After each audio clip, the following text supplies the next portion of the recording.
40 दिनों के अंदर 70 बार चोरी। मंदिर में इतनी लूटपाट तो बाबर, अकबर, गजनवी ने भी नहीं की होगी जितनी कथित राम राज्य में हुई है। राम मंदिर चढ़ावा चोरी के मामले में एसआईटी की रिपोर्ट सामने आई है। रिपोर्ट में ऐसे ऐसे खुलासे हुए हैं कि हर मंदिर व्यवस्था से विश्वास उठ जाए।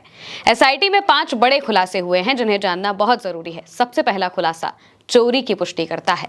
मंदिर में 27 अप्रैल 2026 से 5 जून 2026 के बीच मिले 40 दिनों के सीसीटीवी फुटेज में काउंटिंग रूम के कर्मचारियों ने नोटों की गड्डियों और खुले पैसों को कपड़ों, जूतों और जेबों में छिपाकर कुल 70 बार चोरी की। ट्रस्ट के जिम्मेदार प्रतिनिधि डॉक्टर अनिल मिश्रा और प्रभारी सुभाष श्रीवास्तव की लापरवाही के चलते बिना लिखित प्राधिकार के रमाशंकर यादव उर्फ टिन्नू यादव के पास दान पात्रों की चाबियां रहती थी।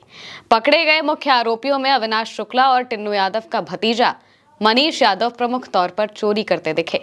सीसीटीवी फुटेज में दोनों बार बार चढ़ावे की रकम को गायब कर रहे थे, जबकि अनुकल्प मिश्रा, लवकुश मिश्रा और करुणेश पांडे चोरी में उनकी मदद करते पाए गए। 15,000 की मामूली नौकरी करने वाले इन आरोपियों के बैंक खातों में बड़ी मात्रा में कैश जमा हुआ, एफडी करवाई गई और कई बड़े लेन देन किए गए। 4 जून 2026 को ट्रस्ट को बाथरूम से भी करीब 2.5 लाख रुपए बरामद हुए। दूसरा खुलासा है राम मंदिर ट्रस्ट की सुरक्षा व्यवस्था को लेकर। इसमें भारी कमियां थी। जांच रिपोर्ट के मुताबिक ट्रस्ट में सुरक्षा के मूल मानकों को भी पूरा नहीं किया गया।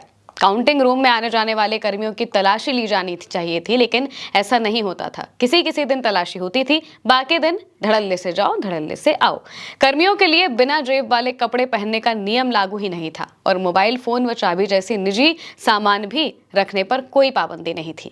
हुंडीवार गणना यानी कि डोनेशन बॉक्स का कोई लेखा जोखा नहीं था। सभी राशियों को आपस में मिला दिया जाता था।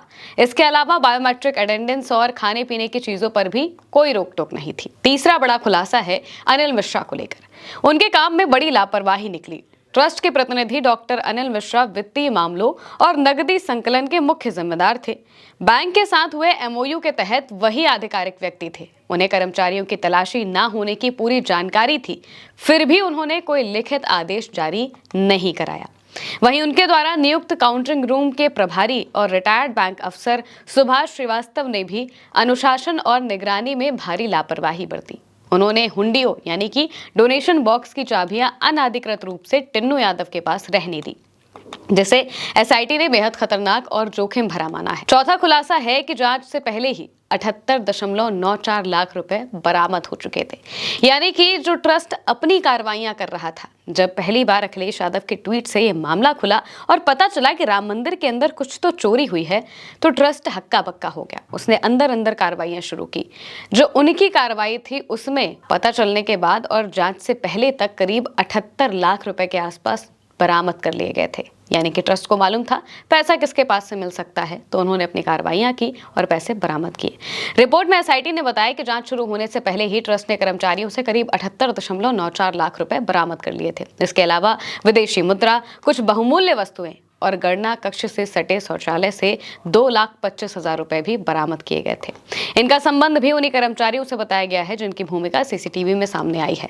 इन कर्मचारियों के परिवार से सदस्यों के बैंक खातों की जांच में बड़ी मात्रा में नगद जमा, एफडी और बाकी के ट्रांजैक्शंस मिले हैं। पांचवा खुलासा टिन्नू यादव को लेकर है। चाबियां रखने और साजिश रचने का दोषी टिन्नू यादव को माना जा रहा है। एसआईटी की रिपोर्ट के मुताबिक जहां अविनाश शुक्ला, अनुकल्प मिश्रा, लवकुश मिश्रा, मनीष यादव और करुणेश पांडे सीधे तौर पर चोरी करने और उसमें मदद करने के दोषी पाए गए हैं, वहीं दूसरी तरफ रमाशंकर यादव उर्फ टिन्नू यादव को इस पूरे मामले में आपराधिक षड्यंत्र रचने, चोरी में मदद करने और इसके लिए उकसाने का दोषी पाया गया है।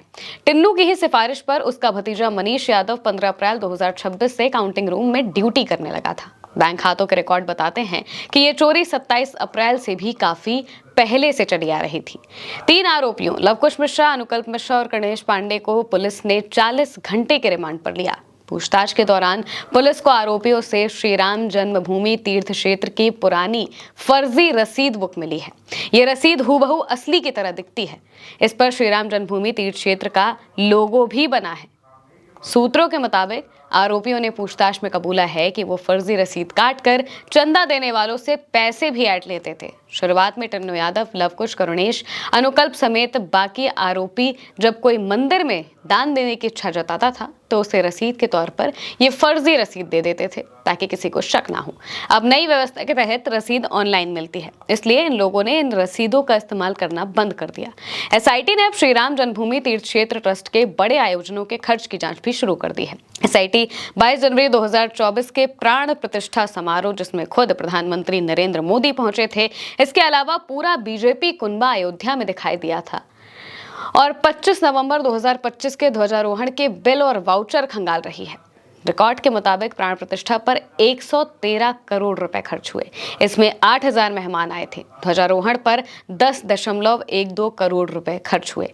अब आगे की जांच में क्या कुछ निकलेगा, ये देखना बहुत अहम होगा। लेकिन जिस तरीके से राम मंदिर में चोरी हुई है, ये आज के दौर में देखना बहुत दुखद है। जहां एक पार्टी दावा करती है कि वो राम राज्य लेकर आई है, लेकिन उसी राम राज्य में राम मंदिर में चोरियां हो रही हैं, भर भर के चोरी, 40 दिन में 70 बार चोरी। इतना तो पहले कभी देखने को नहीं मिला था। फिलहाल के लिए मेरे महिमा के साथ इस खबर में इतना ही। आप देखते रहिए उल्टे चश्मे यूसी।